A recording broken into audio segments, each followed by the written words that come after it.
Welcome back to Racing Rundown's Breeders' Cup Preview Series. I'm Matt Code. In this video, we're going to be taking a look at race 6 at Keeneland this Saturday, and that is the Breeders' Cup Filly and Mare Turf going a mile and 3/16 on the grass. This field is highlighted by a solid group of Americans and a really strong group of Europeans that are coming over. So let's begin to take a look at the field, beginning with number 1, Lady Speightspeare. Lady Speightspeare has been installed at 20-1 on the morning line. She comes in here off a win in the Grade 3 Seaway at Woodbine, albeit over the synthetic. Ultimately, I think she's just a little bit too slow for this race. The best buyer speed figure she's ever earned is a 95, and that was almost a year ago. So I just don't think she's quite fast enough to really contend with the top Europeans and Americans in here. Number 2 is Going to Vegas from Berto Rispoli, Phil D'Amato. She's 20-1 on the morning line, but she's coming off a Grade 1 win in the Rodeo Drive at Santa Anita, where she went gate to wire, posting a 94 buyer in victory. While she's a two-time Grade 1 winner, she's up against much tougher in this spot.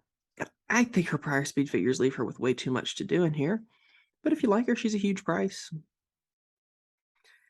3 is Nashwa for Holly Doyle and John Godson. She is the 5-2 morning line favorite in here, exiting a strong second in the Group 1 Opera at Longchamp, where she did earn a 114 time form rating.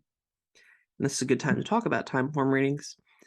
They aren't necessarily speed figures in the way we would view them in America, but they're the only thing we have to go on with these European runners. So with those, the general rule of thumb is to subtract 12 to 14 points from the time form rating to get a pretty rough estimate of a buyer speed figure. But back to Nashwa, she ran awfully well in that opera. She got a little tired at the end, but that was very soft turf. Prior to that, she ran a nice race in winning a Group 1 at Goodwood. Her last 3 efforts have just been rock solid, and she figures to get a good trip in here.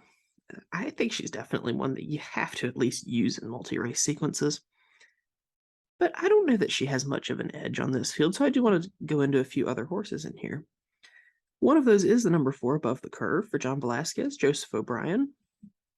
She's 9-2 on the line.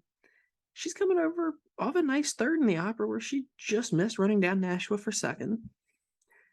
Most of her good races have come over turf courses that have quite a bit of give in them, and now she does have to face a much firmer surface.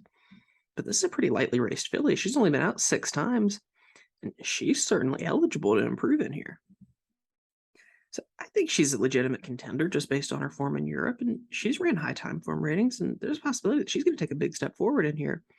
So I definitely respect her in this spot.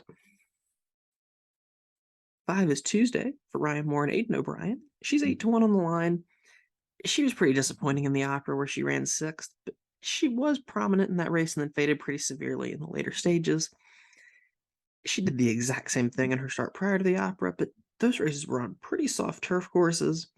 So I'm willing to give her a little bit of a pass for those, assuming that she got a little tired, going maybe a little bit further than she wants to go on ground that had a ton of give in it. 3 back, she ran a big 115 time form rating in the Yorkshire Oaks over good ground, and back in June, she of course won the Epsom Oaks over good ground.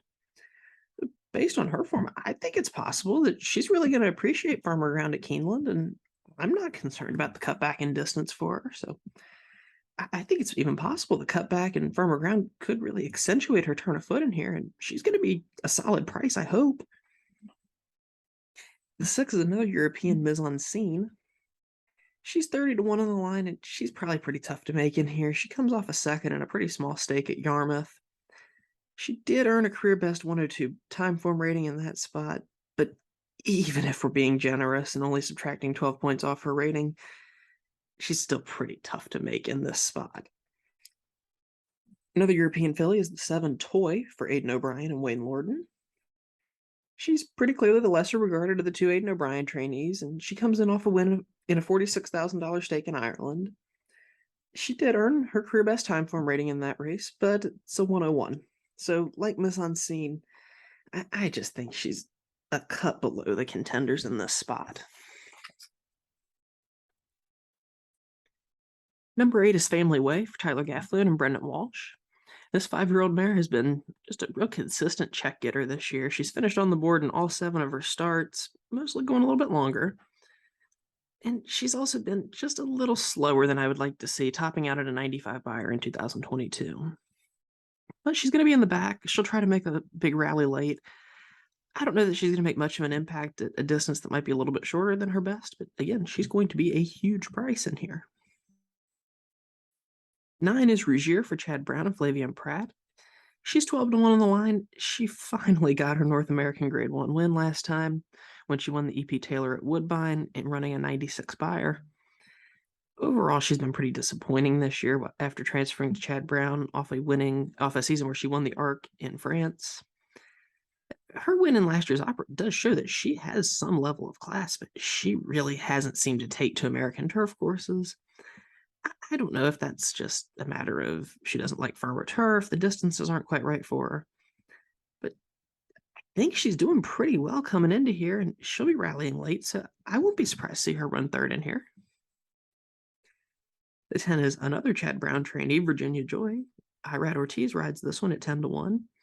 She did beat Warlike Goddess in her last start at Saratoga, but she got a perfect trip in that race, walking on one of the slowest paces you'll ever see, and then just hanging on to avoid a pretty passively ridden Warlike Goddess.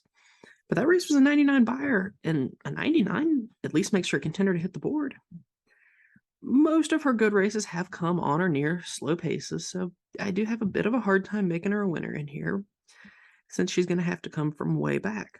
For me, she's going to fall into the category of horses that could hit the board, but I don't really like them in a win end. But if there is some rain and there's some give in the ground, she probably makes a lot of sense in here. 11 is an Italian, another Chad Brown runner, this one with Joa Rosario. And I think she's probably the best hope for an American winner in here. She comes off consecutive Grade 1 wins in the First Lady and Diana, where she ran 104 and 102 by her speed figures. I think she's going to be the controlling speed in here. It's just a matter of how far can she take this field. And there are some distance concerns with her because she's never gone this far. But she finished off that Diana well at 1.8 miles, so I think it's possible she's going to get another 16th perfectly fine. The concern is just, can she do it against this caliber of horse? The 12 is Moira for Frankie Dettori and Kevin Attard. She gained some notoriety when she beat the boys in the Queen's Plate back in August, and she ran a 97 by her doing it. Since then, she came back to cross the wire second in the EP Taylor with a 92 before being disqualified to 8th. Ultimately, I have a pretty hard time betting her just because I think she's a little too slow on the figures, and she could take a little bit more money than she's supposed to just because of the story, and Frankie Dettori takes them out. So for picks in here, I'm going to go to Above the Curve as my top pick. I'm hoping that as a very lightly raced filly, she's just getting better at the right time and is ready to fire a big effort in here. But she's in no way a horse I would want to stand alone with, so I want to use a few others in multis. The only American runner I would include is an Italian, and then from Europe I want to use Nashwa and Tuesday.